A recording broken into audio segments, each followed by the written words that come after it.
Mesdames et messieurs, bonsoir. Je pense qu'on a salué à peu près tout le monde à l'accueil du cinéma. Donc, pour ceux qui ne me connaîtraient éventuellement pas, je suis donc Jean-Benoît Tisserand, je suis maire de la ville de Remiremont. Une fois n'est pas coutume, c'est pas le maire de la commune qui accueille qui fait le premier mot introductif, mais évidemment mon collègue Monsieur Houot va prendre la parole d'ici un instant. Je m'exprime ici en tant que membre du bureau du PETR, puisque c'est le PETR, c'est-à-dire le pays de Remiremont, qui est support par rapport à ce grand projet qu'est le contrat local de santé. Et donc, en tant que membre du bureau, je représente ici le président Dominique Péduzzi, que je tiens à excuser, qui ne pouvait pas être présent ce soir, mais qui nous a confié cette tâche d'organiser une réunion publique, parce que faire une réunion publique, ça correspond effectivement à un des objectifs de l'élaboration d'un contrat local de santé, puisque un contrat local de santé doit se faire aussi en partenariat avec les acteurs locaux, puis aussi avec les citoyennes et les citoyens du territoire sur lequel on est. Alors, nous qui sommes élus, qui sommes à la tête de collectivités, ça nous paraît assez évident quand on parle du pays de Remiremont. Peut-être que tout le monde ne connaît pas exactement ce qu'est le pays de Remiremont. Il s'agit d'une strate qui est au-dessus des communautés de communes, entre communautés de communes et les départements. Le pays de Remiremont correspond en fait aux deux principales vallées du sud des Vosges, c'est-à-dire la vallée de la Moselotte et puis la vallée de la Moselle. Donc c'est un territoire qui est quand même assez vaste, qui correspond au territoire de montagne. Il regroupe pour le moment donc trois communautés de communes.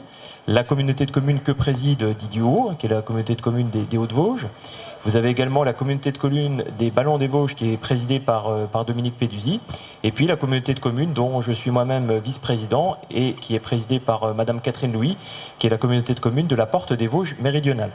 Alors c'est un bassin de vie qu'on connaît bien, puisque j'imagine que toutes et tous vous vivez sur ce bassin de vie. Il regroupe un petit peu plus de 80 000 habitants, donc il y a quand même une forte densité de population par rapport à ce qu'est un territoire de montagne, parce qu'en règle générale, les territoires de montagne sont assez faiblement peuplés, mais les Vosges sont un peu cette exception. On le sait assez peu, mais les Vosges sont les montagnes les plus densément peuplées au monde, d'ailleurs. Mais bon, pour une fois qu'on est sur un bon podium, on va dire, c'est plutôt bon signe, bien sûr. Et puis, et donc, ça correspond aussi, en grande partie, à la patientèle du centre hospitalier Romarimontain, même si, évidemment, il n'y a pas que le centre hospitalier, mais dans l'élaboration du contrat local de santé, notre centre hospitalier Romarimontain est vraiment au cœur des orientations que nous aurons, sur lesquelles nous aurons à travailler. Alors, certains d'entre vous y ont participé. Je salue d'ailleurs les membres de ce comité de pilotage. Nous nous sommes réunis la semaine dernière au sein de la mairie de Remiremont, où on a bien travaillé pendant pratiquement 2 heures, des échanges constructifs. On a fait une première étape sur un comité de pilotage. Et donc, nous avions convenu ici, on va dire, juste avant les vacances d'été, les départs, de faire cette réunion publique. On a fait le choix d'être ici à Vanier, parce que monsieur le maire de Vanier, monsieur le président de la communauté de communes, nous a fait l'amabilité de le recevoir sur sa commune. Mais c'est bien, parce qu'il y a aussi une notion de centralité par rapport au bassin de vie. Voilà. Donc ce soir, vous aurez notamment un certain nombre de présentations qui seront faites par nos deux agents, Cécilia Perrin et Romane Parmentier, donc à l'aide notamment du PowerPoint qui sera vidéo projeté. Il faut savoir aussi que nous sommes en direct, parce que nous avons proposé aussi pour les personnes qui ne peuvent pas se déplacer, parce que c'est vrai qu'on est quand même un territoire relativement grand, et puis on est en soirée, et puis peut-être que certains aussi voulaient regarder le match de foot, je ne sais pas. Mais en tout cas, pour les plus passionnés, ils peuvent suivre en ce moment sur un direct live. Et puis, il y aura évidemment un temps d'échange qui suivra ce moment de présentation. Voilà. En tout cas, moi, je suis très content parce qu'on est quand même assez nombreux. On ne savait pas trop où on allait aller au niveau de la participation. Je pense qu'on est une petite cinquantaine à peu près ce soir, entre 40 et 50, donc, et puis beaucoup plus en ligne. En tout cas, je vous remercie d'avoir fait l'effort de venir jusqu'ici. Et puis, je sais que vous êtes forcément intéressés sur ce sujet, puisque la santé, c'est un sujet essentiel qui nous réunit toutes et tous. Voilà, merci.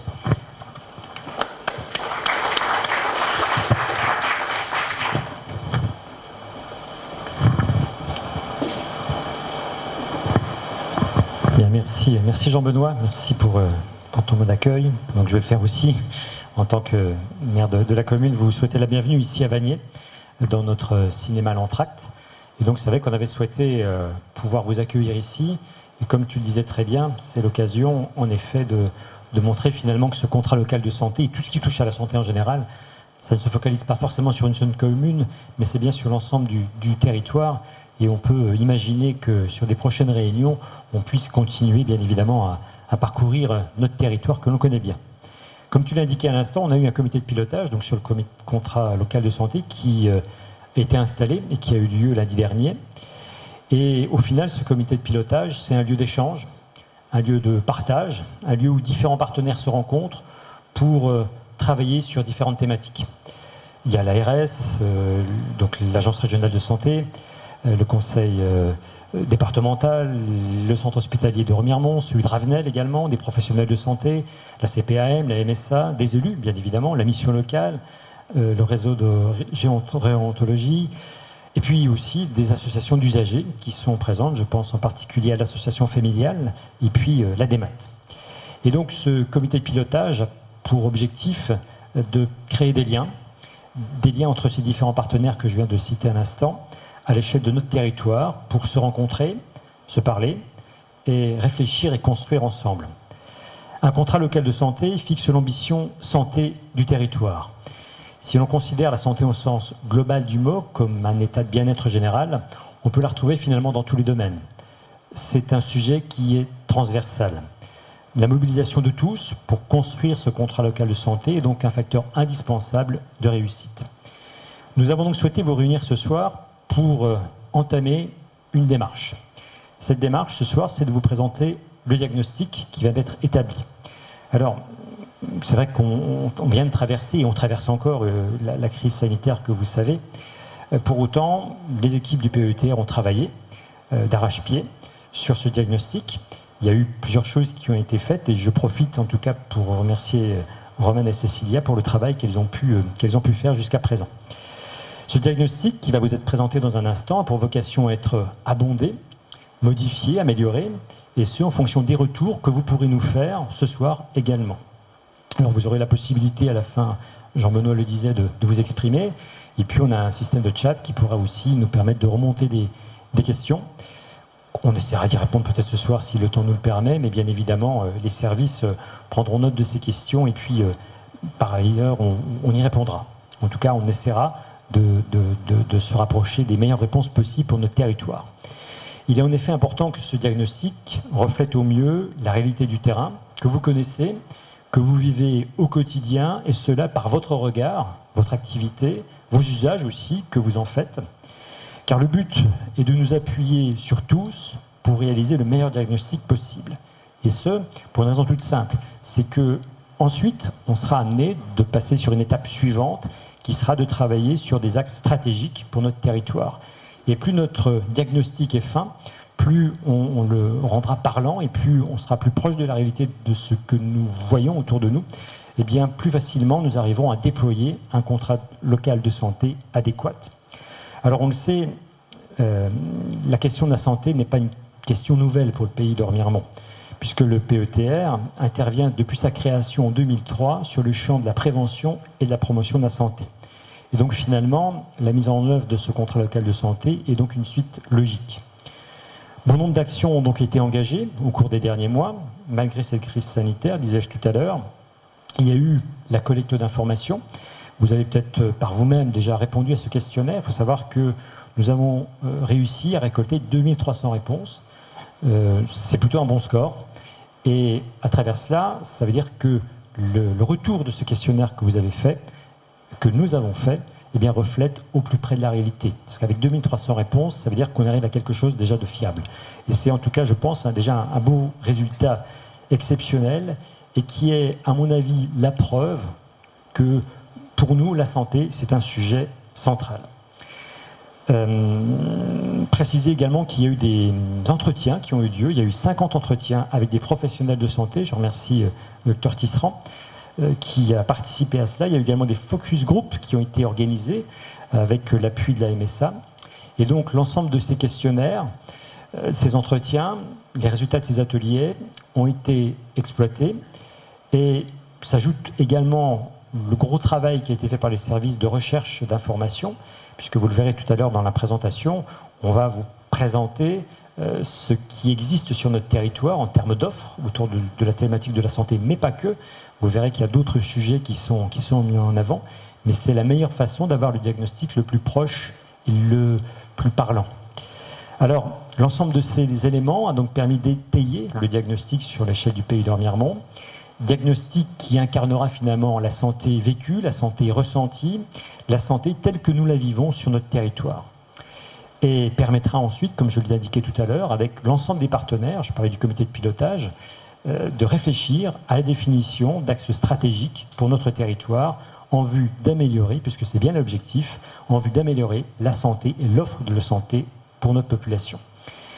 Voilà, donc pour finir et avant de commencer la présentation, je tiens à préciser aussi que cette restitution, je l'ai déjà dit tout à l'heure, mais je réinsiste, est bien interactive, dans le sens où on aura besoin de vos apports supplémentaires ce soir pour avoir la meilleure photographie possible de l'offre de santé. Voilà, j'en ai terminé. Eh bien, je crois qu'on va pouvoir démarrer la présentation.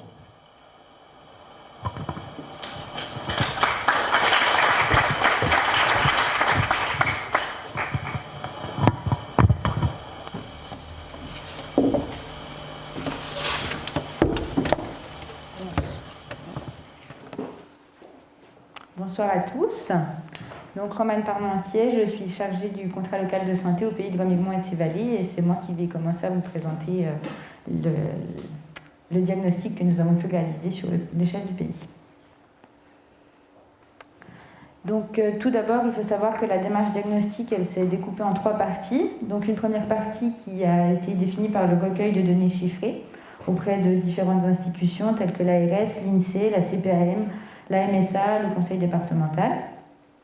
Dans un second temps, nous avons recueilli les attentes de la population. Pour cela, vous avez eu à votre disposition un questionnaire qui a été diffusé, où nous avons récolté 2343 réponses. Et puis, nous avons également mis en place 3 focus groups qui étaient répartis sur les 3 communautés de communes du pays de Remiremont et de ses vallées. Et dans un troisième temps, nous avons voulu recueillir les besoins perçus par les professionnels de santé. Donc, comme l'a précisé M. Houot, nous avons réalisé 47 entretiens individuels sur l'ensemble du territoire. Donc, je vais commencer par vous présenter très brièvement le territoire. Donc, dans un premier temps, c'est un territoire qui se situe au sud-est des Vosges. Il fait environ 960 km². On y retrouve 40 communes réparties sur 3 communautés de communes et plus de 83 000 habitants. Donc, c'est un territoire de moyenne montagne qui est découpé par 2 grands axes routiers, la nationale 66 qui relie Épinal à Mulhouse et la nationale 57 qui relie Épinal à Vesoul. Les conditions climatiques sont relativement rudes en hiver et c'est un territoire qui est assez touristique, que ce soit en période estivale ou hivernale. Donc, comme dit précédemment, nous avons commencé le travail de recherche par une recherche de données auprès des différentes institutions. Donc, dans un premier temps, sur la thématique population, il faut savoir que nous avons une baisse annuelle de la population qui est d'environ 0,6%. Cette baisse de la population est due à un solde migratoire net négatif et à une baisse de la natalité sur le territoire. Comme l'a dit M. Tisserand, la densité de population est relativement élevée pour un territoire de montagne. On est à 84,2 habitants par kilomètre carré. Et puis, la part des personnes âgées de plus de 60 ans est de 33,7%, ce qui est relativement élevé. On a une comparaison au niveau national à 25,5%. Donc, on peut en conclure que le territoire du pays est un territoire relativement vieillissant. Donc, pour continuer, on va parler des catégories socio-professionnelles. Donc, la répartition des catégories socio-professionnelles sur le territoire, on retrouve une surreprésentation des ouvriers, des artisans, commerçants et chefs d'entreprise, et des retraités. Et puis, on a une sous-représentation des employés, des cadres et des professions intermédiaires. Concernant le niveau de formation de la population, donc on a 64,5% de la population qui n'a pas le niveau du baccalauréat, mais qui a un niveau inférieur, donc le CAP, les BEP, les brevets ou aucun diplôme. Et puis 10,1% de la population a un niveau supérieur ou égal à un bac+3. Donc dans une deuxième partie, nous allons aborder la thématique socio-économique. Donc la médiane de niveau de vie sur le pays, elle est de 20 080 €, ce qui est inférieur à la valeur régionale. On a un taux d'activité des 15-64 ans qui est de 75%. Et 12 communes du pays sont inférieures au seuil national. Le taux de chômage est de 8,1%, ce qui est inférieur à la valeur nationale. Et le taux de pauvreté est de 14%. On observe une disparité entre les communautés de communes. La communauté de communes des Hauts-de-Vosges est moins touchée par la pauvreté que les deux autres. On a décidé aussi de vous présenter la part des salariés à emploi précaire qui est de 15,9%. Donc pour rappel, les emplois précaires, c'est tout emploi qui n'est pas, où un CDI n'a pas été signé entre les deux parties. La part des logements sociaux qui représente 8,7% du parc logement. Et il faut savoir que sur ces logements sociaux, 94% sont de classe énergétique C ou plus. Et puis la part des ménages qui possèdent au moins un véhicule est de 86,7%, ce qui est relativement élevé. 36,6% des ménages ont 2 véhicules, et ça montre le caractère rural du territoire avec un besoin de déplacement important. Nous allons donc maintenant aborder la thématique santé. Donc il faut savoir que sur le territoire du pays, nous avons un taux de mortalité de 11,9 pour 1000 habitants, ce qui est relativement supérieur à la valeur nationale de 8,7 pour 1000. On observe une surmortalité sur le pays de Remiremont concernant 5 thématiques.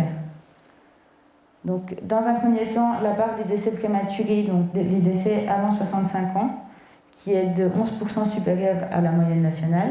Les décès évitables liés aux pratiques de prévention, les décès évitables liés aux pratiques de soins, les décès liés à la consommation d'alcool et les décès liés au suicide. Les principales pathologies rencontrées au niveau de la population, donc il y a 6% de diabétiques sur le territoire, 4,5% de personnes qui sont atteintes d'un cancer, 3,5% qui souffrent de maladies coronaires, 2,9% de pathologies cardiaques et enfin 1,5% d'infections psychiatriques.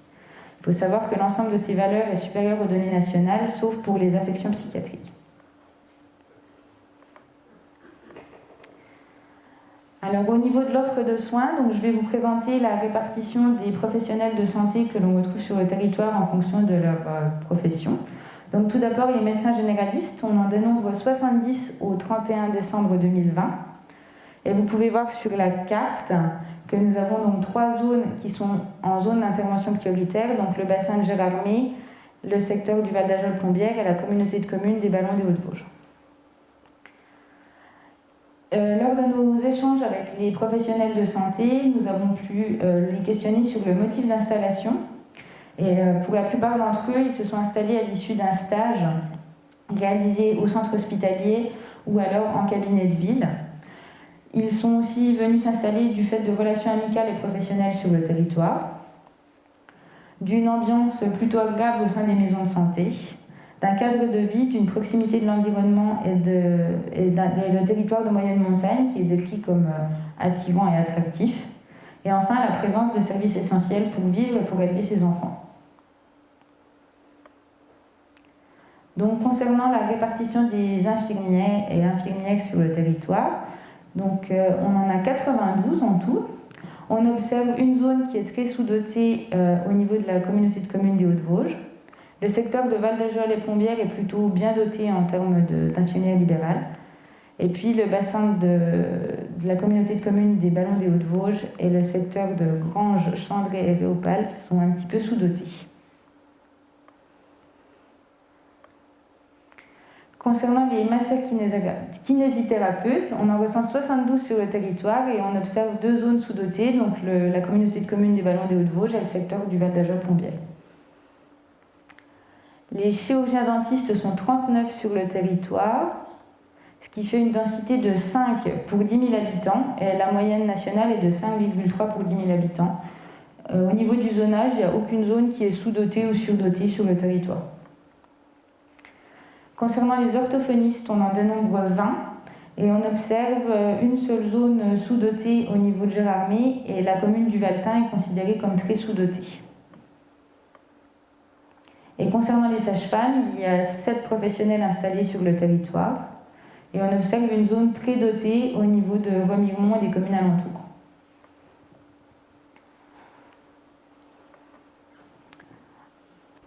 Maintenant, nous allons aborder donc les pharmacies. Donc, on dénombre 35 officines sur l'ensemble du territoire du pays, ce qui donne une moyenne légèrement supérieure au ratio qui est normalement de 1 pharmacie pour 2500 habitants. Il y a également 7 maisons de santé pluriprofessionnelles qui sont réparties sur le territoire, donc à Cornimont, Dommartin-les-Remiremont, Gérardmer, Rue-sur-Moselle, Saint-Maurice-sur-Moselle, Le Tillot et le Val d'Ajol. Et enfin, 3 centres hospitaliers. Donc on a les hôpitaux du Tillot et Bussan qui sont regroupés, le centre hospitalier de Remiremont et le centre hospitalier de Gérardmer. À noter que le centre hospitalier de Remiremont propose un centre de formation pour les infirmiers et les aides-soignants.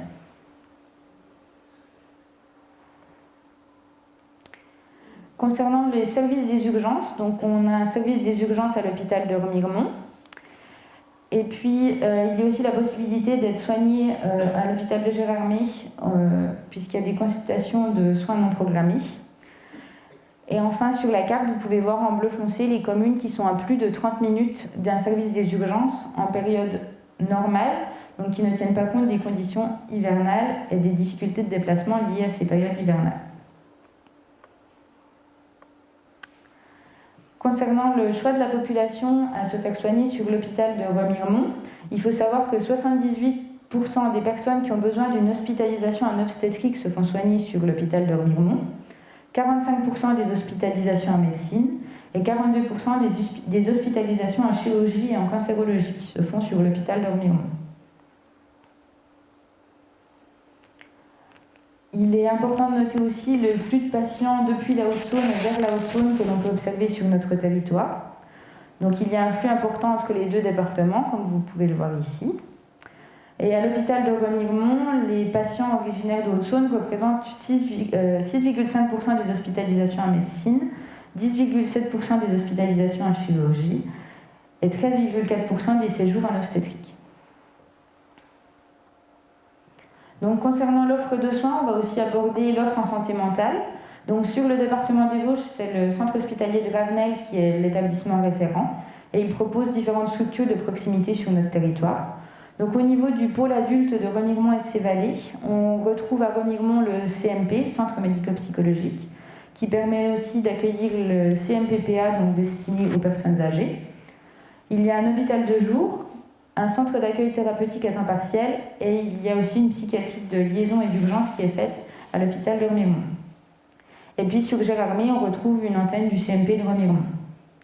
Et enfin, pour le pôle enfants et adolescents, donc à Remiremont, on trouve également un CMP enfants et adolescents, un hôpital de jour, la périnatalité et puis une pédopsychiatrie de liaison au niveau du service pédiatrie de l'hôpital de Remiremont. Et le CMP a également une antenne au niveau de Gérardmer, au niveau du pôle enfant. Alors maintenant, nous allons aborder l'offre médico-sociale, donc avec une offre en gérontologie qui est de 16 EHPAD répartis sur le territoire. Vous pouvez les voir en bleu sur la carte. Ça représente 1592 lits.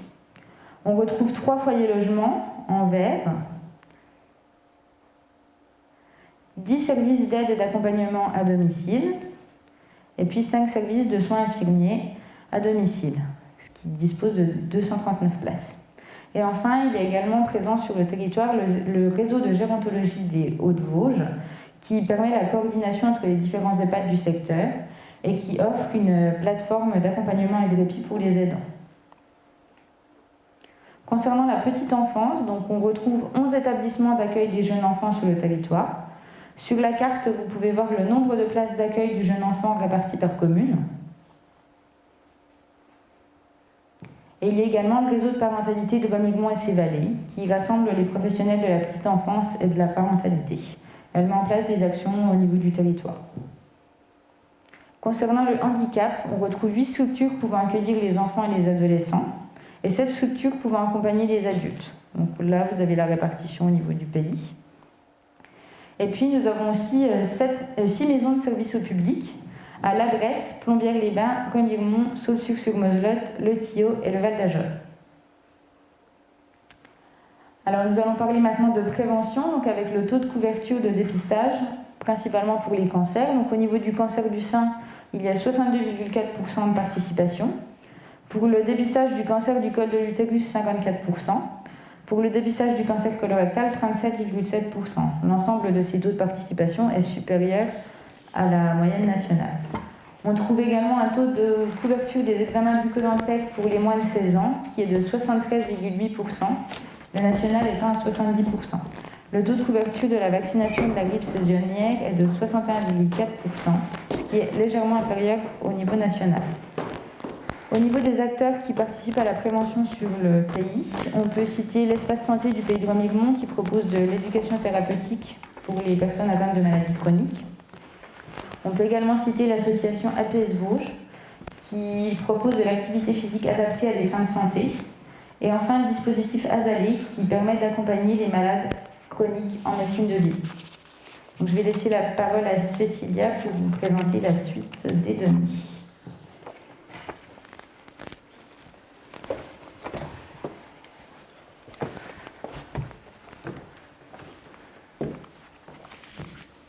Donc, bonsoir à tous. Bonsoir à tous. Ça toujours pas. Bonsoir à tous. Pour faire la transition, je vais vous présenter la méthode de diagnostic des besoins. Donc, on a recherché deux grands volets sur ce diagnostic. Donc, dans un premier temps, nos recherches se sont orientées sur les principaux besoins et difficultés rencontrés sur le territoire en matière de santé, de vieillissement et d'accès aux soins. Et on a un deuxième volet de recherche par rapport à ce diagnostic, c'est l'organisation de l'offre de santé de proximité et de parcours de soins sur le pays. Donc, par rapport à la méthode, en fait, on a diffusé un questionnaire auprès de la population pour connaître les ressentis autour de la qualité de vie, autour du parcours de soins et autour des préoccupations en santé. Ce questionnaire est de 6 pages, on l'a diffusé en ligne et on l'a diffusé aussi en papier, donc à l'attention de l'ensemble des habitants du pays. Et donc on s'est appuyé sur de nombreux partenaires, les 40 communes qui ont pu diffuser et en format papier et en version en ligne, la MSA, la CPN, ADEMAT qui ont diffusé par mailing sur leur réseau, les lycées aussi qui ont joué le jeu et qui ont diffusé sur les classes numériques ou auprès des étudiants directement, le réseau de parentalité, le réseau de gérontologie qui ont diffusé aussi par leur page Facebook, les MSVS aussi ont diffusé par l'intermédiaire de leurs travailleurs sociaux. L'hôpital aussi a diffusé dans l'intranet auprès de leur personnel. Et en fait, le questionnaire, sur la fin de la période donc, du 31 mars, et il nous manquait des données par rapport aux personnes âgées de plus de 75 ans, parce qu'on était sur une période où on ne pouvait pas approcher ni en EHPAD, ni à domicile des personnes âgées. Et donc on s'appuyait sur le GIE Aptitude pour diffuser le questionnaire, pour avoir davantage de réponses des plus de 75 ans. Alors je m'excuse, je ne respire pas derrière le masque. Voilà, au niveau de la méthode de questionnaire, on a voulu compléter ce recueil donc, des attentes de la population par des focus group. Et on voulait vraiment échanger autour de l'accès aux soins et de l'accès aux services. Et donc on s'est appuyé sur la MSA et sur aussi le centre social pour avoir un échantillonnage représentatif de la population retraitée, actifs, hommes, femmes. Et donc on a réalisé 3 focus group, donc un par comité de communes, et on les a fait au mois de mars parce qu'on avait une fenêtre de tir. On pouvait rassembler des personnes, 10 dans une salle. Et par rapport à ça, il y a eu 10 hommes, 10 femmes et des actifs et des retraités. Et pour compléter le recueil des attentes de la population, en fait, on s'est appuyé sur aussi le besoin perçu par les professionnels. Et donc sur les 2 volets, donc le premier volet, c'est le recueil des besoins et des difficultés donc, sur la santé, sur le vieillissement, sur l'accès aux soins. Donc on avait déjà un premier échantillon de professionnels et on s'est appuyé sur des professionnels plutôt du secteur médico-social parce qu'on voulait des professionnels qui gravitaient autour de la personne âgée, qui travaillaient dans le domaine de la santé mentale, qui travaillent aussi dans le domaine de la santé au travail, de l'insertion. Et donc tous ces professionnels, donc, il y a une vingtaine de professionnels qui ont été interrogés sur le premier volet. Et sur le deuxième volet, en fait, sur l'organisation du parcours de soins, on a interrogé des professionnels de santé qui étaient tirés au sort. Et on voulait vraiment que ça soit représentatif au niveau âge, au niveau du sexe, au niveau du mode d'exercice et aussi au niveau du territoire avec, au niveau des professionnels de santé, médecins généralistes, spécialistes. On avait aussi des paramédicaux qu'on a interrogés et donc répartis sur les 3 communautés de communes. Donc on a réalisé une grille d'entretien et qu'on a analysé, synthétisé et qu'on a remis dans ce diaporama. Donc au niveau des résultats,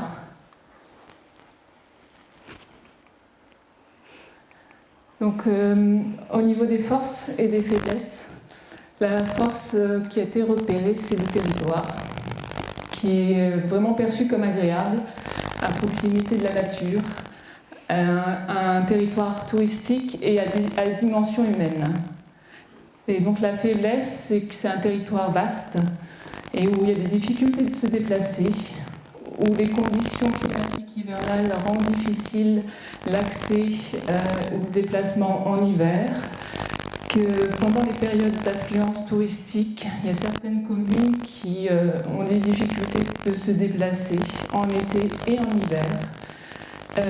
Il y a des difficultés repérées aussi quand on n'a pas de moyens de locomotion, parce que l'offre de transport en commun n'est pas adaptée aux horaires de travail, aux lieux, et que le territoire est vaste, il est découpé aussi en vallées, peu relié entre elles.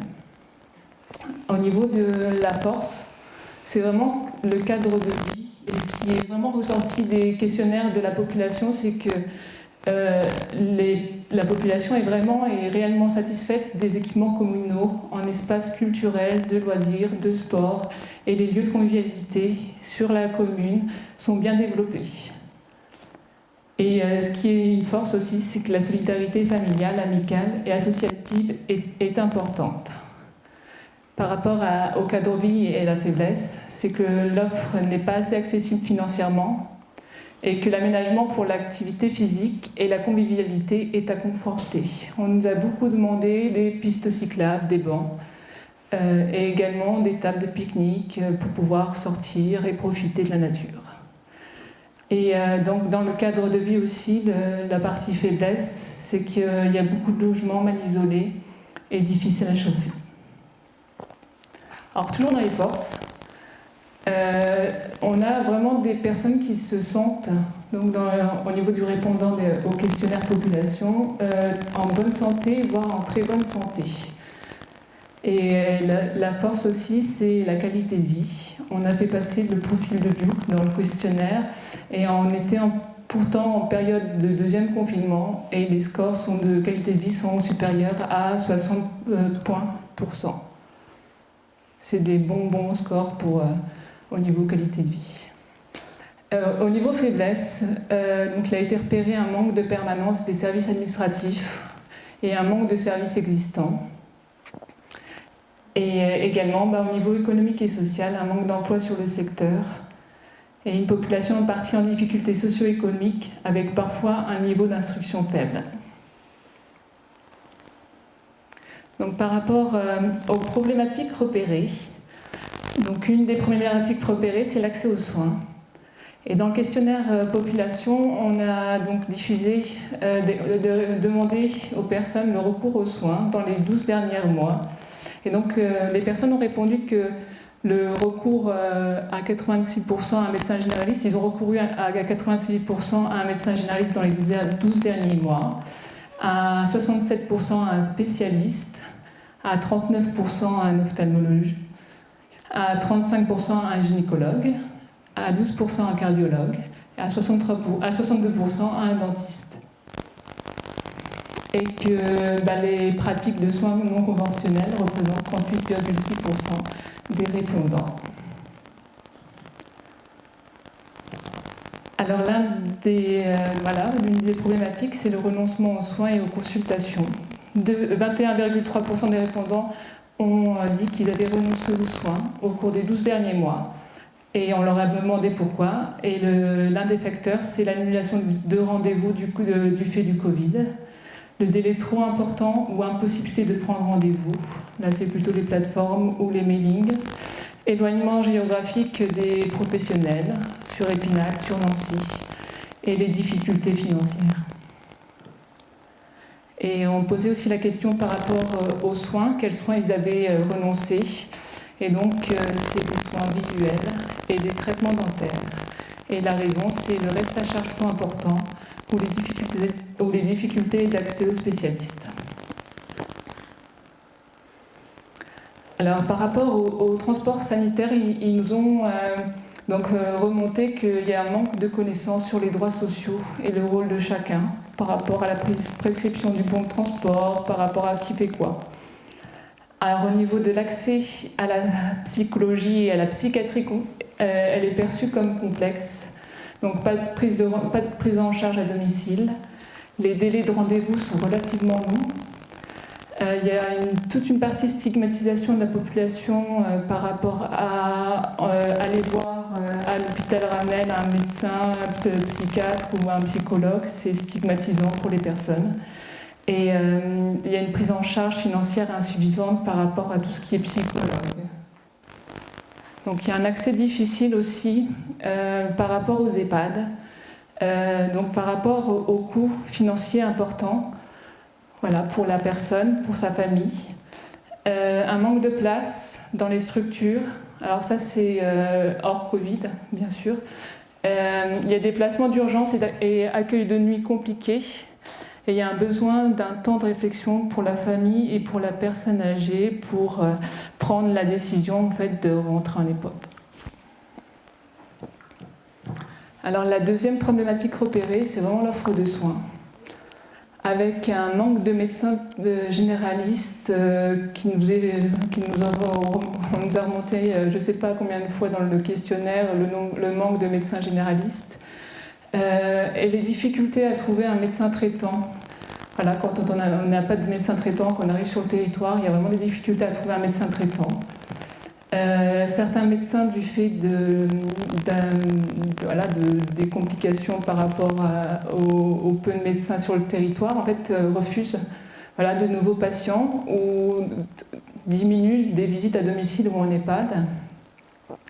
Et donc passent moins de temps pour le suivi de certains enfants. Alors après, les maisons de santé pluriprofessionnelles, dans le questionnaire, elle nous est vraiment parue comme une solution donc pour le manque de médecins par rapport à la population. Et ce qui a été demandé, c'est une amplitude horaire plus importante souhaitée, de 8h à 20h. Et l'offre en psychiatrique, donc ce qui a été remonté, c'est qu'il y a uniquement le CMP sur le territoire et il y a un grand manque de psychiatres et de pédopsychiatres libéraux, il n'y en a pas. Et le CMP a beaucoup de demandes et les délais sont très longs. Au niveau toujours de l'offre de soins, donc on a posé la question aux professionnels en fait par spécialité. Quelles étaient en fait les spécialités fluides, un peu moins fluides et pas trop fluides. Donc les spécialités qui ressortent donc en rouge, en difficulté sur le territoire, c'est la cardiologie, la dermatologie, la gastro-entérologie, la neurologie, l'ophtalmologie, la pneumologie et la psychiatrie. Donc là, en orange, on a mis des filières qui sont en difficulté, mais qui restent fragiles, mais qui ont quand même des avantages. La diabétologie, l'endocrinologie, la médecine interne, la néphrologie, l'ORL, la radiologie, la rééducation-réadaptation, la rhumatologie, l'urologie et l'addictologie. Et en filières qui sont en verte, qui fonctionnent bien, la cancérologie, la chirurgie viscérale et orthopédique, la gériatrie, la gynécologie, l'hématologie, les maladies infectieuses, la médecine nucléaire et la pédiatrie. Donc on nous a fait remonter un manque de structures médico-sociales et ce manque en fait encombre des lits dans les hôpitaux. Et donc c'est des personnes qui restent à l'hôpital non pas parce qu'ils ont besoin de se faire soigner mais parce qu'ils n'ont pas de place dans certaines structures pour la suite de leurs soins. Au niveau des difficultés de recrutement, on nous a fait remonter également dans les structures médico-sociales, EHPAD ou tout ce qui est service de soins à domicile, en termes d'infirmiers, en termes d'aides-soignants, en termes d'aide à domicile. Il y a un manque de reconnaissance aussi et de valorisation de ces professions. Et dans les difficultés de recrutement aussi, le centre hospitalier nous a fait remonter qu'ils étaient en manque de kinés, d'infirmiers, de manipulateurs radio, qui a été accentué depuis la crise sanitaire et ça engendre une fermeture de lits par manque de personnel.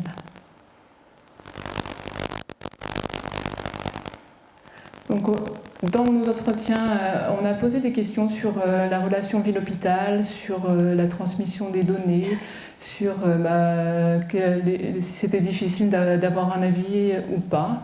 Donc il nous a été remonté par les professionnels de santé qui avaient des difficultés d'avoir des avis complémentaires pour le suivi d'un patient. Et les examens complémentaires étaient difficiles à avoir pour des patients avec des réponses assez rapides.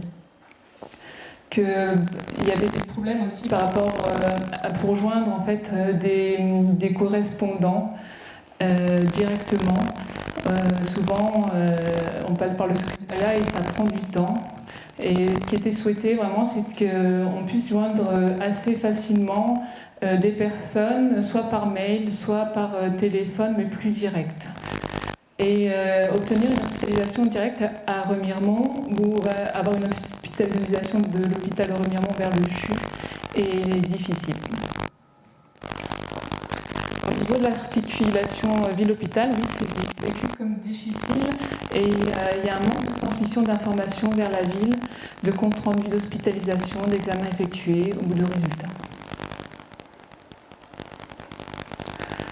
Alors au niveau de la lisibilité des actions et de la communication, donc il y a eu pas mal de remontées sur les difficultés de communication entre les professionnels de santé et la population. Par rapport au discours, qui est souvent trop descendant ou médical, et finalement, le patient ne comprend pas. Et il y avait aussi la barrière de la langue pour la patientèle non francophone. Il y a des difficultés de communication aussi entre les professionnels, donc un manque de relations interprofessionnelles ou mauvais échanges, d'où mauvaise coordination du parcours de soins. Et entre professionnels de santé et professionnels du champ médico-social. Donc le champ médico-social n'est pas assez connu ou identifié et difficulté à relayer les informations vers la patientèle. Et donc la communication, elle est facilitée s'il y a des connaissances personnelles. Voilà. Et le pharmacien est pour la population plus accessible que le médecin.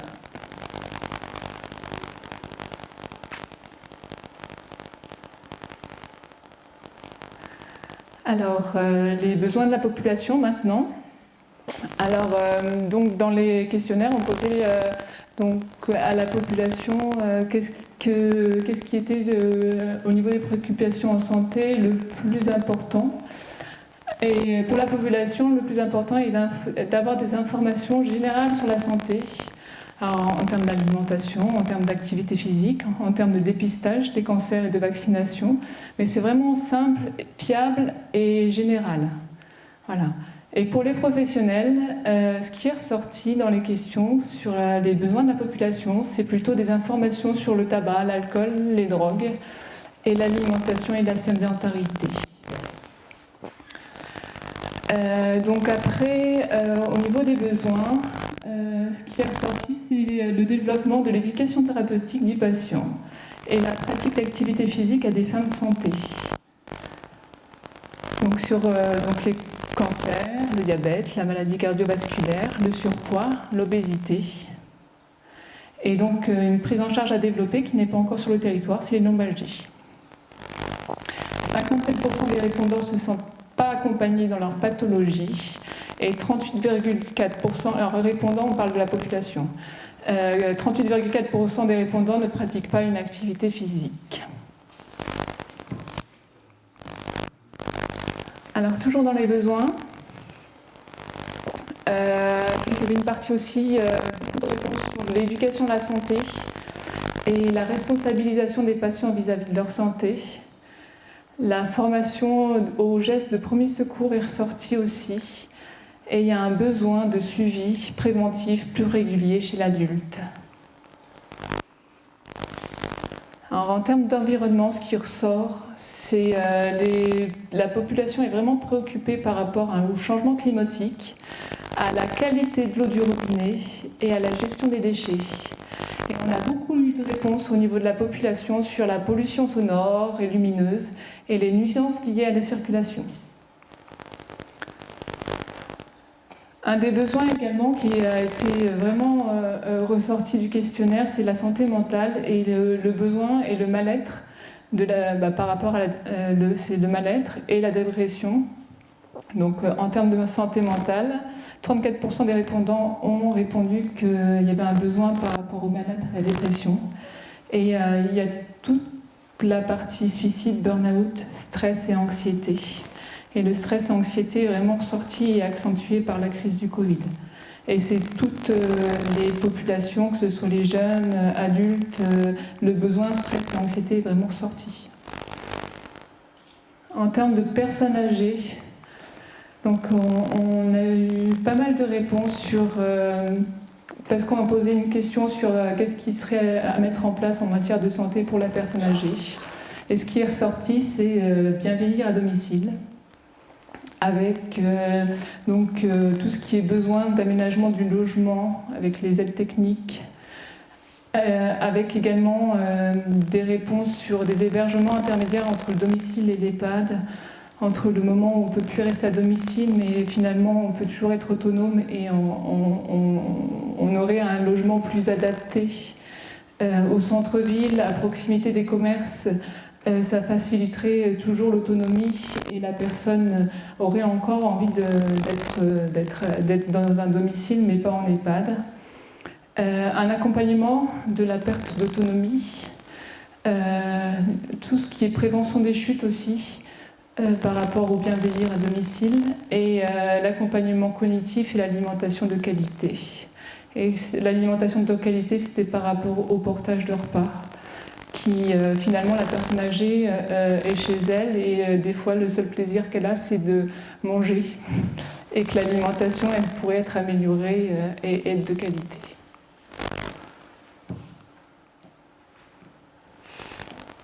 Et après, donc il y a toute une problématique par rapport à la polymédication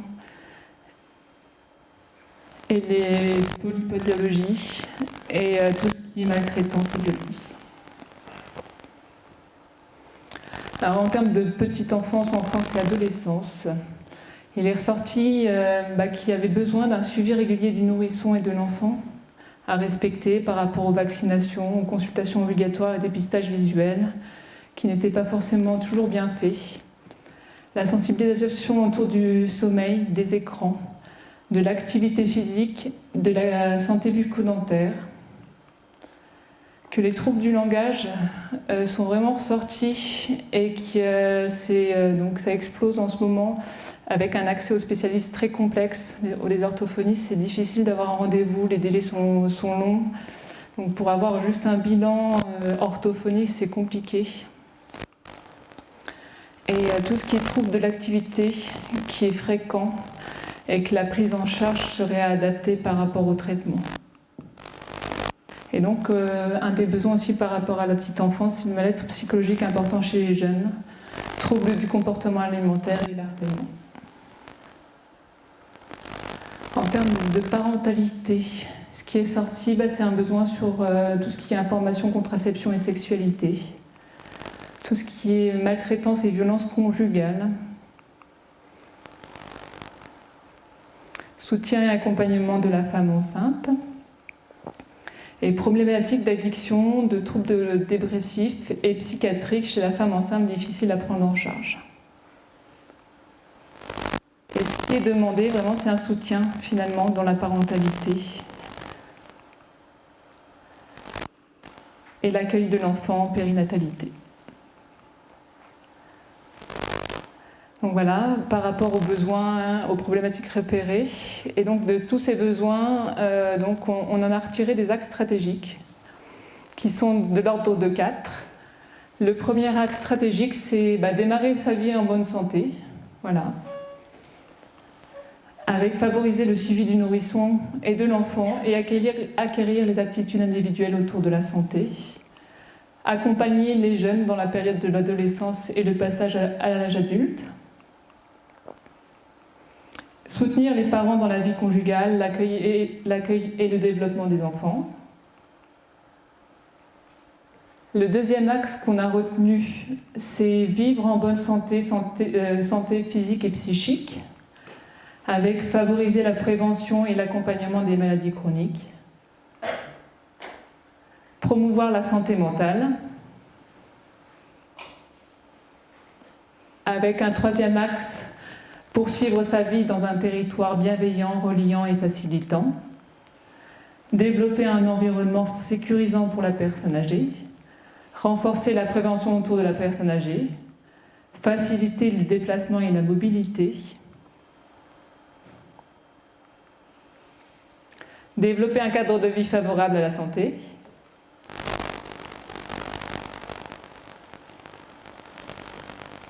Favoriser le développement durable. Faciliter l'accès aux soins.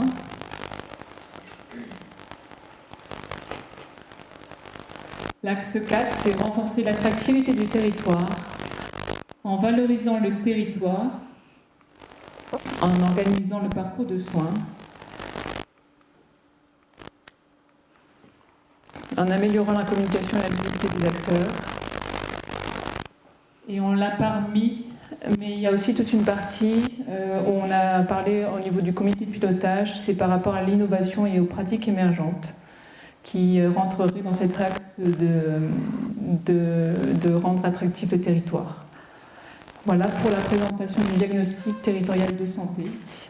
Des axes. On ne pourra pas tout répondre par rapport aux besoins qu'on a repérés, recueillis et analysés. Il y aura toute une démarche de priorisation qui va être faite au mois de septembre. Et donc, on retiendra sur les 4 axes quelques grands sous-thèmes qu'on pourra réellement mettre en place sur le territoire du Pays de Roméo. Donc maintenant, on passe à l'échange avec la salle, aux questions. Est-ce que vous avez des commentaires, des questions ?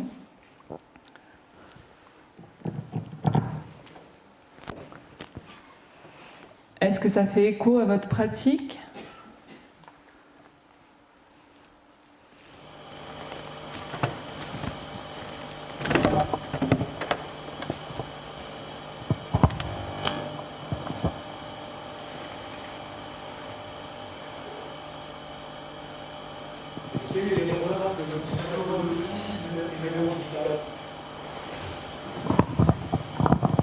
Alors moi j'ai une professionnelle de santé qui m'a fait remarquer qu'il y avait un taux d'autisme assez important sur le territoire. C'est dans le diagnostic papier, mais on ne l'a pas remis dans la présentation de ce soir. Voilà.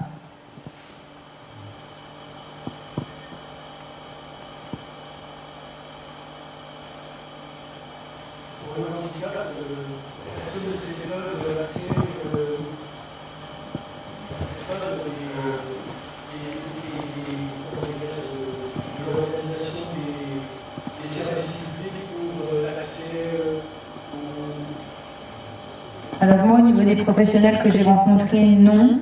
On m'a parlé de difficultés à avoir des diagnostics au niveau de l'autisme et une autre pathologie, j'ai plus le nom en tête, avec des délais de 3 à 4 ans pour faire valider le diagnostic et avoir accès aux aides. Mais à part ça, j'ai pas eu d'autres données. Je sais pas, Cécilia, si tu as autre chose. Dans les focus group, on a posé vraiment les questions sur le handicap, l'accès aux services, donc par rapport au handicap. Et dans celui que j'ai animé, je n'ai pas eu de retour d'accès difficile sur le territoire ou de manque d'offres par rapport au handicap. Je ne sais pas, Isabelle, est-ce que tu as... Non plus.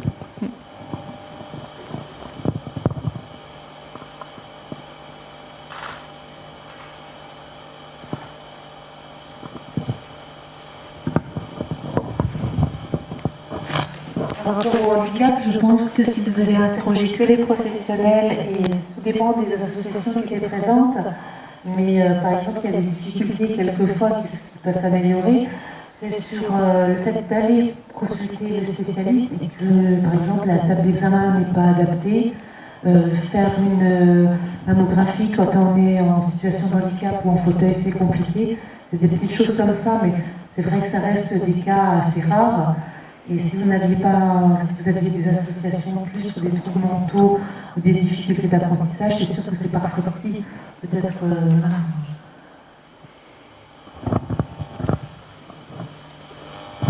Merci.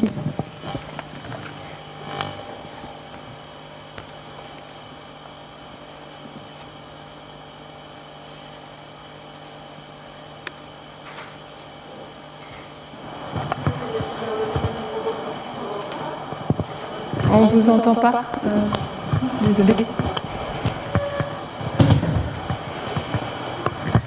Oui, j'avais une contradiction dans tout ça. Vous nous avez dit qu'il y avait 87% des gens qui s'estimaient en très bonne santé ou en bonne santé.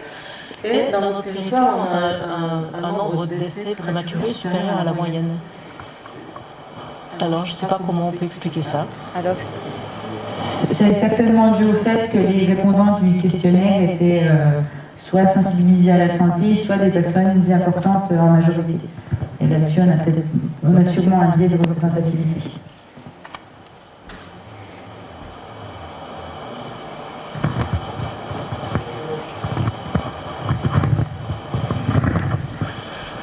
Oui, je crois qu'il faut effectivement souligner cet aspect, c'est important. On a eu beaucoup de réponses au questionnaire, manifestement. Je crois que ça montre qu'il y a une sensibilité particulière, qu'il y a une volonté de partager ses réflexions par rapport aux questions de la santé. Bon, c'est vrai aussi que le contexte du Covid a peut-être favorisé un certain type de réponse, mais globalement, on ne peut pas complètement affirmer aujourd'hui que ce qui est présenté là correspond tout à fait et complètement à la réalité de ce qui est vécu par l'ensemble de la population sur ce territoire. Parce que répondre à un questionnaire, ça demande un effort. Le faire par Internet, c'est pas accessible à tous. On a vraisemblablement des taux équivalents à ce qui se passe au niveau national. Je crois qu'il faut quand même, on a entre 20 et 30% de la population qui n'a pas accès au numérique avec facilité. Donc remplir un questionnaire de ce type par la toile, par Internet, c'est clair que c'est un certain type de public qui le fait plus spontanément. Donc c'est plutôt des publics sans doute un peu sensibilisés. Donc je pense qu'il y a des biais qu'on peut repérer. Et il faut, c'est pas un reproche qu'on peut faire au pays. Globalement, le pays a proposé une démarche et c'est important. Il y a aussi des éléments qui sont compliqués parce qu'on ne peut pas croiser complètement toutes les données qui viennent des données transmises par l'INSEE ou par d'autres organismes. Certaines de ces données datent de 5 ans. En 5 ans, il s'est passé beaucoup de choses. On a un vieillissement important, ça provoque aussi un certain nombre de choses sur ce territoire. Mais ce qui est clair, c'est qu'il y a quand même des axes forts qui ressortent sur certaines pathologies. Donc on l'a vu par rapport à la santé mentale, on l'a vu par rapport au suicide, au taux de suicide qui est quand même très largement supérieur à la moyenne nationale, à plus de 54%, ce qui est quand même énorme. Ça, c'est quelque chose qui doit nous interroger très fortement. On a des problèmes d'accidentologie, les décès qui sont prématurés avant 60 ans. Tout ça, c'est quand même des problématiques qui sont spécifiques à ce territoire et qui ressortent à travers tout ce qui a été dit. Et c'est pour ça que c'est important, à mon avis, de les reprendre dans les axes stratégiques. C'est vrai que les axes stratégiques, ils ont été énumérés, formalisés d'une certaine manière par rapport à, pour les rendre assez positifs, pour pouvoir les traduire dans un projet de territoire. Mais c'est clair que derrière, ça veut dire qu'il faut remettre en place des actions très spécifiques dans un certain nombre de domaines, et ça passe aussi par l'accès aux services, l'accès à l'information qui est ressorti d'une manière très très forte. La population, enfin, dans le questionnaire, mais aussi dans les focus group, les gens se plaignent beaucoup d'avoir du mal à accéder à la bonne information au bon moment, au bon endroit, et puis l'accès bien évidemment aux spécialistes et à une bonne orientation, avec toutes les problématiques aussi de distance. Vous l'avez souligné, on le voit bien sur les cartes. C'est clair que quand on est à plus de 20 ou 30 minutes d'un centre qui veut vous prendre en charge, on a des risques supplémentaires par rapport à une population qui est dans une grande ville, par exemple. Si on ne traite pas un AVC dans un délai court, on a vraiment des risques de perte de chance, des pertes de chance beaucoup plus supérieures à la moyenne. Donc tout ça, je pense qu'il faut pouvoir effectivement relativiser certains des éléments qui sont présentés ici, mais il ne faut certainement pas minimiser les actions à mettre en place pour essayer de trouver des solutions par rapport aux problématiques spécifiques de ce territoire.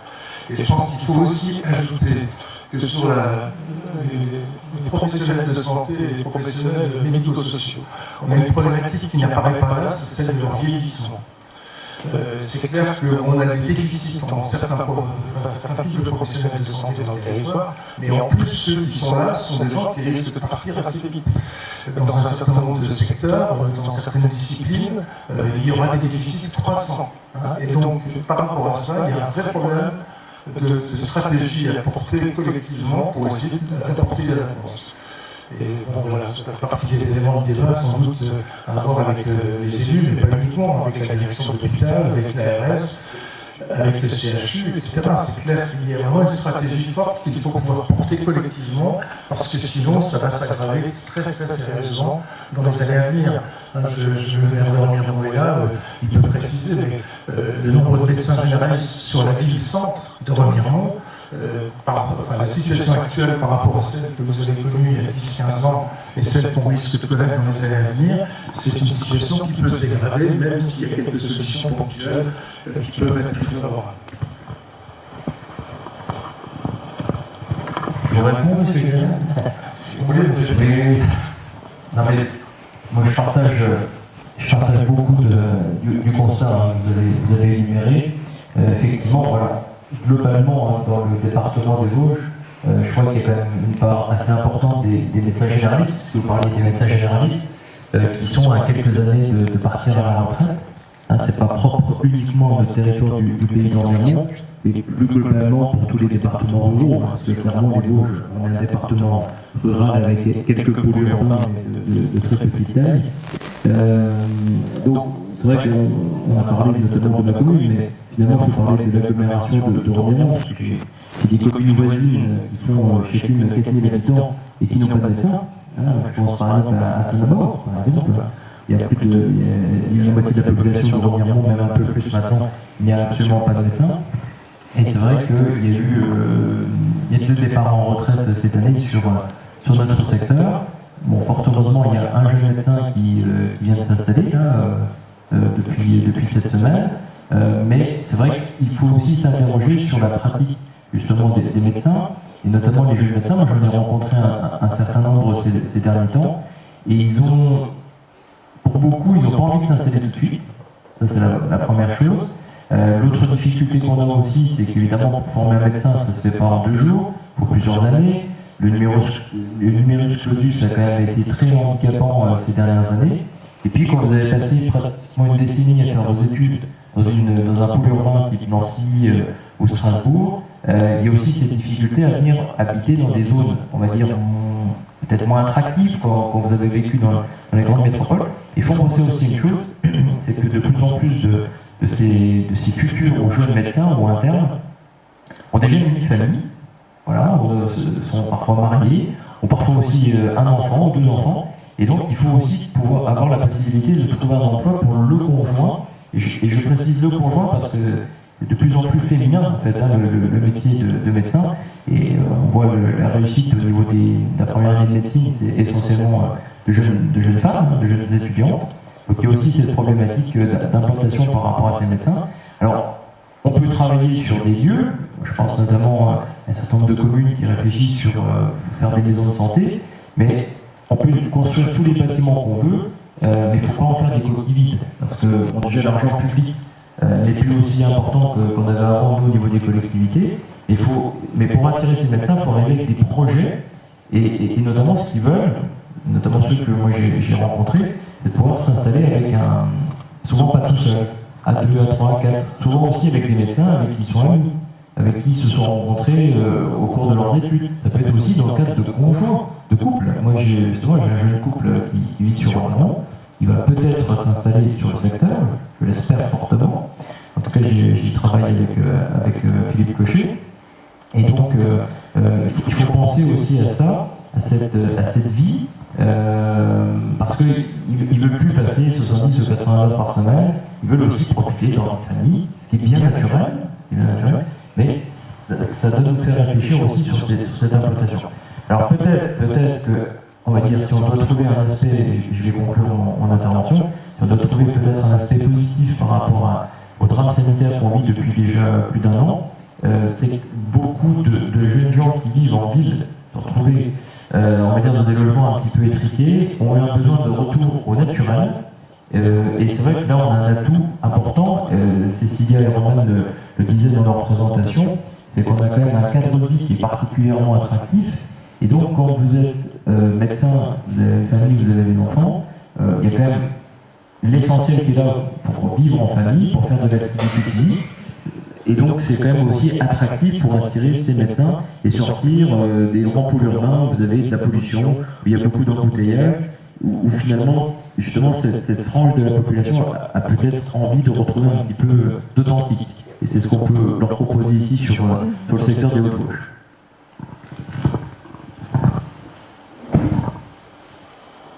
Je vais revenir sur la première partie d'intervention, Claude, sur l'aspect questionnaire. C'est clair que bien évidemment le questionnaire il a des imperfections, dans le sens où on répondait qui vous êtes, déjà bien évidemment, c'est forcément une partie de la population un peu plus volontariste, on va dire, sur ce sujet qui a répondu. Et à mon sens, le rôle du comité de pilotage derrière ça sera un petit peu de prendre du recul, d'analyser les choses, comme le disait Emmanuel tout à l'heure, peut-être de s'ouvrir vers d'autres interlocuteurs, des associations, etc., des professionnels, qui ont une autre vision des choses, et derrière ça permettra de définir les axes stratégiques, comme on l'évoquait tout à l'heure, de définir les priorités, etc., etc.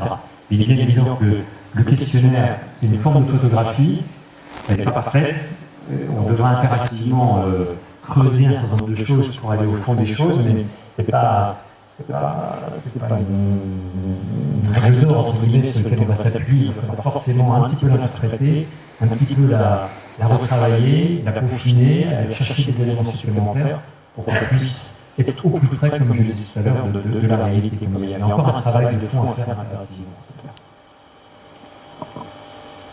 C'est d'autres questions ou d'autres interventions?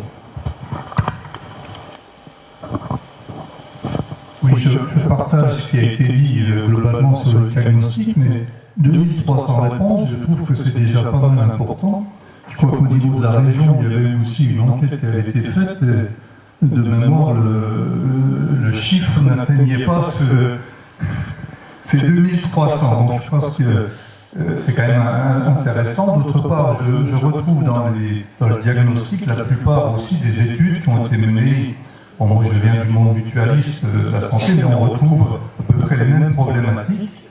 Et c'est vrai aussi que le Covid étant passé par là, on retrouve tout ce qui concerne la santé mentale. Et dans le diagnostic, on ressort bien justement toutes ces personnes qui se manifestent au travers d'un questionnaire pour parler de leur mal-être. Et donc ça, c'est quelque chose qui doit nous interroger. D'autre part, la période aussi du Covid a fait remonter tout ce qui est télésoins, téléconsultation.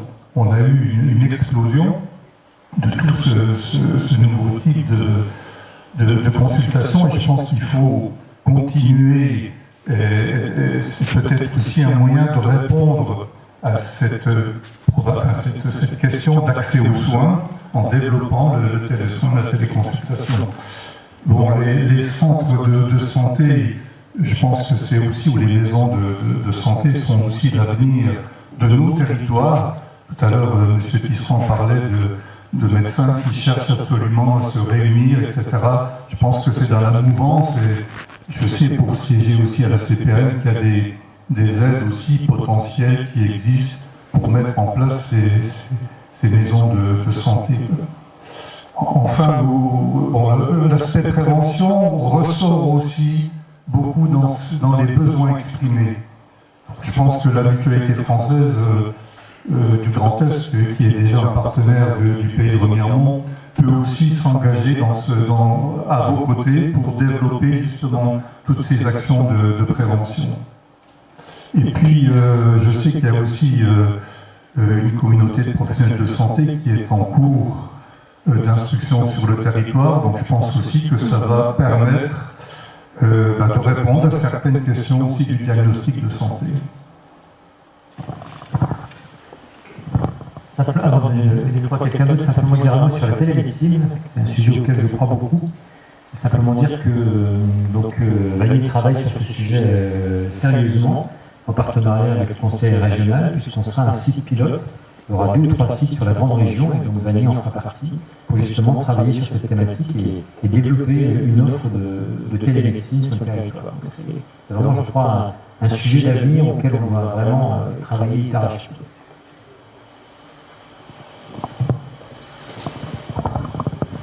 Je voulais juste intervenir pour revenir sur les difficultés qui se posaient.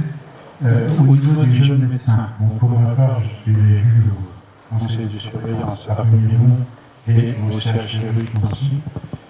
Donc, c'est des sujets qui sont abordés. Et en fait, il y a des études qui ont été menées auprès des jeunes médecins. Qu'est-ce qui faisait qu'ils s'installaient à un endroit? Et en fait, ce qu'ils demandent, c'est à terminer à 18h, avoir une vie famille épanouie, mais ils veulent surtout avoir une qualité d'école. C'est-à-dire qu'ils veulent que leurs enfants puissent avoir accès aux meilleures écoles et ils font un emploi pour l'épouse. Après, la qualité de vie, elle a justement derrière. Il y a aussi dans les études qui ont été menées au niveau de Nancy, ce qui ressort, c'est que les médecins qui vont s'installer en zone rurale sont le plus souvent des gens qui sont issus de ces zones rurales et qui retournent au pays. Donc il y a aussi peut-être une réflexion à mener au niveau départemental pour aider les jeunes à aller faire leurs études à Nancy, de façon à ce qu'éventuellement ils soient susceptibles de revenir. Alors c'est sur du long terme, mais ça permet quand même de créer un vivier de base. Si on ne le fait pas, ils ne reviendront pas forcément. Ça c'est un premier point. L'autre point aussi qu'il faut relever, c'est qu'il va se poser un problème supplémentaire. Toutes les spécialités ne sont pas représentées dans les autres. Ce qui veut dire qu'on est obligé d'aller à Nancy. Et là, actuellement, les décisions gouvernementales par rapport, par exemple, simplement à la vignette critère, qui va s'appliquer au Grand Nancy, fait que du moment que vous allez avoir une vignette qui va être 3 ou 4, vous allez avoir des périodes où vous ne pourrez plus accéder, y compris à Bravois. Donc ça pose un énorme problème. Et les décisions sont prises au niveau parisien, et ils n'imaginent pas les difficultés que ça représente dans les zones rurales. Quand vous arrivez à Nancy, si vous y arrivez par la gare, par exemple pour une intervention ambulatoire, arrivez à la gare de Nancy, si vous ne connaissez pas, et rejoindre vos volontaires à Bravois, c'est le parcours du combattant. Et ça, c'est une problématique qui, à mon avis, n'est pas suffisamment prise en compte. Donc, dans la démarche du nouveau grand hôpital, puisqu'il va être refait, et que normalement, dans 10 ans, il va être complètement opérationnel, si on ne prend pas en compte les phénomènes de transport, il ne faut pas oublier que 14% de la patientèle du CHRU est vosgienne. C'est la plus grosse partie des gens qui vont sur Nancy, de l'extérieur. Donc c'est quand même pas négligé.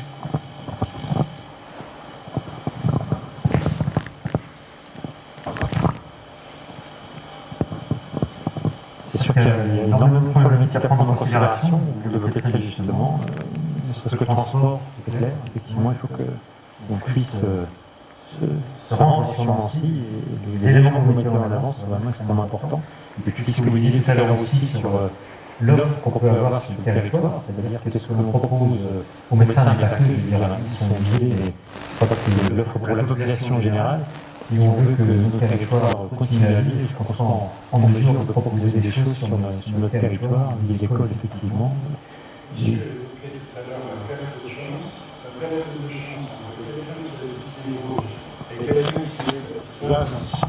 La perte de chance est estimée à 40%.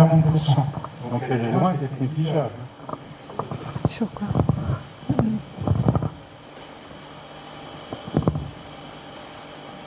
Il y a d'autres prises de parole. Moi, j'ai une question dans le chat qui est: pensez-vous qu'il existe un lien entre l'âge vieillissant de la population et les besoins en professionnels sur le territoire?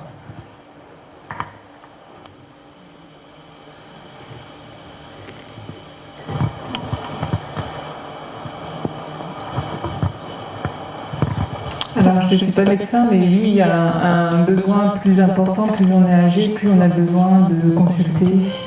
Donc un médecin, un généraliste, un cardiologue et même des spécialistes. Et finalement, les personnes retraitées qui arrivent sur le territoire se retrouvent en difficulté pour avoir un médecin généraliste, parce qu'ils n'ont pas de médecin généraliste, ils doivent le changer, ils doivent en trouver un.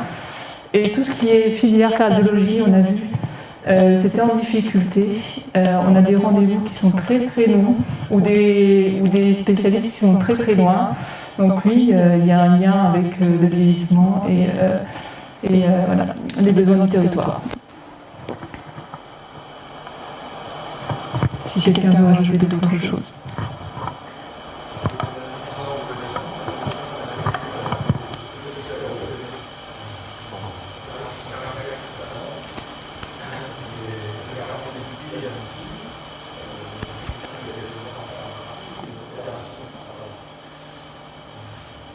Quelqu'un qui avait une opération importante et assez sérieuse à effectuer, rendez-vous pris avec le chirurgien, départ sur Nancy, les enfants de la personne venaient de l'étranger spécialement compte tenu des risques et de ce que ça allait provoquer. Enfin, et l'opération a été remise parce qu'il y avait vraisemblablement une autre urgence sur l'hôpital de Nancy et la personne est rentrée chez elle, quoi.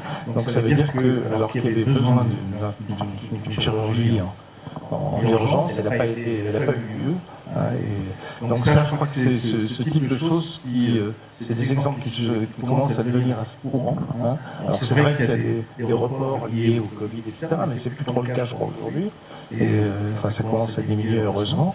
Mais il y a vraiment un vrai risque aujourd'hui pour la population vosgienne par rapport à des pathologies de ce type.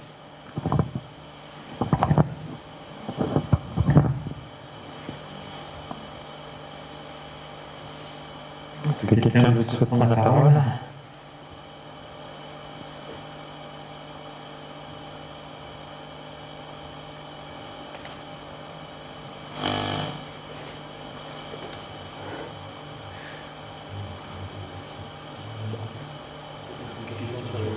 Non, c'est bon.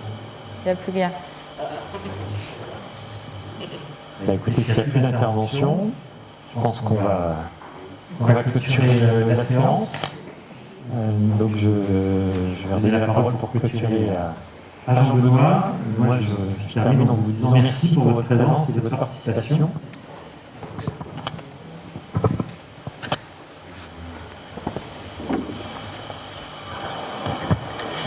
Tout simplement, moi aussi, j'ai beaucoup apprécié donc, effectivement tout le travail de fond qui a été mené à cette présentation, même si c'est pas la première fois que je la vois, mais il y a eu quelques petites modifications par rapport au comité de pilotage, et notamment, je crois que notamment sur le plan sociologique, parce que c'était une des demandes qui avait été évoquée lors du comité de pilotage. Je pense que c'était utile qu'on puisse se voir déjà ce soir. Donc il y aura évidemment d'autres réunions qui seront menées, à la fois du comité de pilotage qui va se retrouver donc, au niveau du mois de septembre, et notamment on va dire, deux grands groupes de travail qui vont se focaliser sur l'axe 1 et 2, et un autre groupe de travail sur l'axe 3 et 4.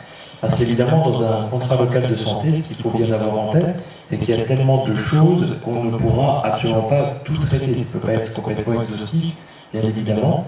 Au niveau de l'agenda également, l'objectif qu'on s'est fixé, donc on va voir si on va pouvoir l'atteindre, c'est de pouvoir élaborer définitivement et signer ce contrat local de santé à horizon du printemps 2022. Alors ça peut paraître loin, mais en même temps c'est très court, puisque finalement c'est dans moins d'un an, on est sur, on va dire, sur une gestation intellectuelle, on sera sur 9 mois à peu près. Donc on va continuer à travailler dessus, il y aura d'autres réunions publiques, Didier l'a dit tout à l'heure, probablement qu'elles seront menées dans d'autres communes du bassin de vie. Et puis celles et ceux qui voudront participer justement à ces réunions seront bien évidemment les bienvenus. Voilà. Écoutez, je vous remercie très sincèrement déjà d'être venu à nouveau ici, sur la qualité aussi de vos questions, la qualité de vos interventions, sur l'intérêt que vous portez sur ces questions qui sont des questions prioritaires. Et puis il me reste à vous souhaiter une très belle soirée et puis un très bel été à toutes et à tous. À bientôt.